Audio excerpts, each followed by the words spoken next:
Welcome back everyone. आज का हमारा क्वेश्चन है discuss the implications of suspending the Indus water treaty between India and Pakistan. What could be the potential legal, diplomatic and environmental consequences. सबसे पहले हम इसका लिखेंगे introduction, that is the suspension of Indus water treaty by India in April 2025 following a deadly militant attack in Kashmir has significant legal, diplomatic and environmental implications for south Asia.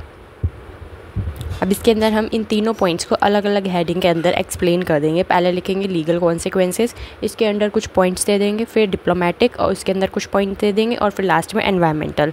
तो पहला है legal consequences, that is violation of international law, जैसे कि Vienna convention on treaties. Second point आएगा risk of Pakistan initiating international legal action या फिर arbitration. Third point आएगा damage to India's global reputation and treaty credibility. तो ये थे इसके लीगल कॉन्सिक्वेंसेस। इसके बाद बारी आती है डिप्लोमेटिक कॉन्सिक्वेंसेस की, जैसे कि worsening India Pakistan relation, risk of conflict escalation.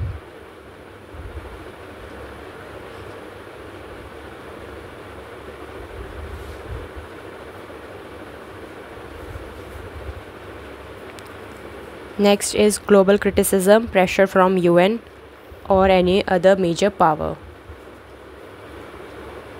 Third is China might use it to justify its action on rivers towards India, जैसे कि Brahmaputra.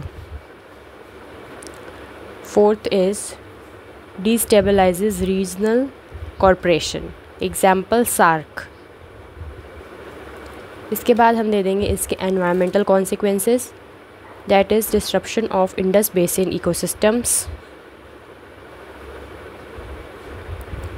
Second is threat of desertification and food insecurity in Pakistan.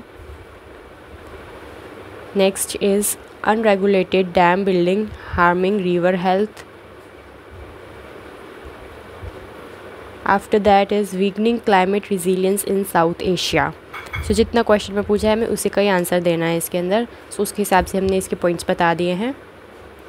Now although India has valid reasons for suspending the treaty, any decision to do so must be taken with extreme cautious considering its long term consequences. ये होगा हमारा इसका conclusion and decision. So this was all for today. Thank you so much.